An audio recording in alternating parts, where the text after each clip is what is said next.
കലോത്സവത്തിന് വന്നിട്ട് സത്യം പറഞ്ഞാൽ ഞാൻ പെട്ട് ഗൈസ്. ഇവിടെ ഒരു ഏടാകൂടത്തിൽ കുടുങ്ങിയിരിക്കുകയാണ് ഞാൻ. ഇപ്പോൾ കലോത്സവത്തിന് എന്ത് ഏടാകൂടം എന്നായിരിക്കും നിങ്ങൾ ചിന്തിക്കുന്നുണ്ടാവുക. സംഭവം ഇത് നോക്കൂ, ഇതുപോലെ കുറേ ഐറ്റംസ് ഉണ്ട് ഇവിടെ. ഈ ചേട്ടനാണ് ഇതിൻ്റെയൊക്കെ മാസ്റ്റർ മൈൻഡ്.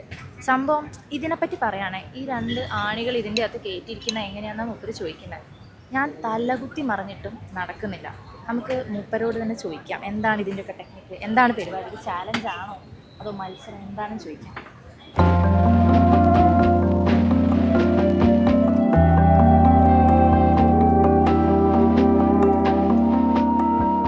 ചേട്ടാ, ഇതെന്താ പരിപാടി? ഇവിടെ കലോത്സവം കാണാൻ വരുന്നവർക്ക് ഒരു ചാലഞ്ച് കൊടുക്കുക എന്നുള്ളതാണോ അതോ? ഇത് പഴയ കാലത്തുള്ള ഒരു കളി ഉപകരണമാണ്. ഇതിനെ ഏടാകൂടം എന്നാണ് നമ്മുടെ നാടൻ ഭാഷയിൽ പറയും. താല്പര്യർക്ക് മേടിച്ച് കൊണ്ടുപോകുക. ഇതിലൊക്കെ ലോക്കാണ്. റുബിക്സ് ക്യൂബ് എന്ന് പറഞ്ഞാൽ തിരിച്ച് കളിക്കുകയാണ് ചെയ്യുന്നത്. ഇതിന് ഫുൾ ലോക്കുകളാണ്. ലോക്കുകൾ അഴിച്ചെടുത്ത് നമുക്ക് സെറ്റ് ചെയ്യാൻ നമ്മുടെ ബ്രെയിൻ വർക്ക് ചെയ്യും. അതിന് ബദലായിട്ടുള്ള ഒരു സാധനമാണ് ടൈലിൻ്റെ കിച്ചൺ കബോർഡിൻ്റെ ഷീറ്റാണ് അത്. ആ ഷീറ്റ് കട്ട് ചെയ്തിട്ടാണ് സാധനം ഉണ്ടാക്കിയെടുക്കണം. അതുപോലെ തന്നെ ഇതിന് എല്ലാത്തിനും പലതിനും പല തരത്തിലുള്ള ലോക്കുകളായിരിക്കും. ബ്രെയിൻ എങ്ങനെ വർക്ക് ചെയ്യുന്നു അതുപോലെ ഇതൊക്കെ സെറ്റ് ചെയ്യാനുള്ള ഈ ലോക്ക് അഴിച്ച് നമ്മൾ അത് തിരിച്ച് അതുപോലെ ഫിറ്റ് ചെയ്യണം. അവിടെയാണ് നമ്മുടെ തല ഇരിക്കുന്നത്. പലതരം കട്ടിങ് ആയിരിക്കും ഓരോന്നിൻ്റെ ഉള്ളിൽ. ഇതിൻ്റെയൊക്കെ നിർമ്മാണം ചേട്ടൻ തന്നെ.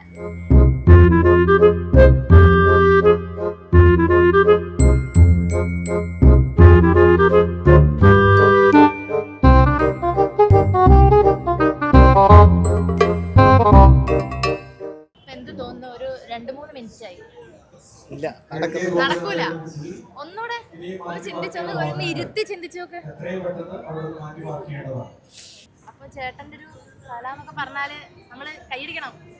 അപ്പൊ ഇത് ഏതെങ്കിലും ഒന്നിന്റെ ഒരു ടെക്നിക്ക് നമുക്ക് പറഞ്ഞുതരാൻ പറ്റുമോ? അതായത് ഇപ്പൊ നമ്മള് കുറച്ച് യങ്സ്റ്റേഴ്സ് ഒരു ഏടാകൂടത്ത് പെട്ടിട്ടുണ്ട്. ഞാൻ പെടുത്തിയിട്ടുണ്ട് അവർ ഇതുവരെ ആയിട്ട് തീർന്നിട്ടില്ല.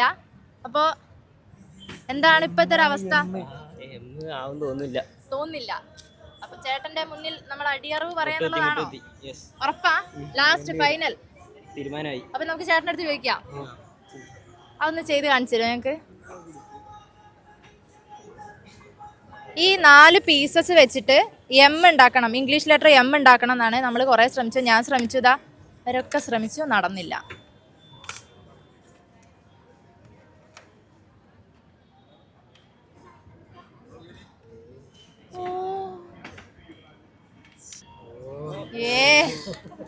ഒരു വലിയ കയ്യടി കൊടുത്തേ. നമ്മൾ ഇത്ര നേരം തലകുത്തി നിന്നു, നടന്നില്ല. ഇനി ട്രൈ ചെയ്യാൻ നോക്കുന്ന സംഭവം ചേട്ടൻ ചെയ്തു. ഇപ്പൊ ഒരു ചാലഞ്ച് അല്ലേ? ഓക്കെ, നമ്മൾ ഒന്നുകൂടെ ട്രൈ ചെയ്യാണ്. ചേട്ടൻ കലവിലാക്കിട്ടാണ് കൊടുത്തിരിക്കുന്നത്.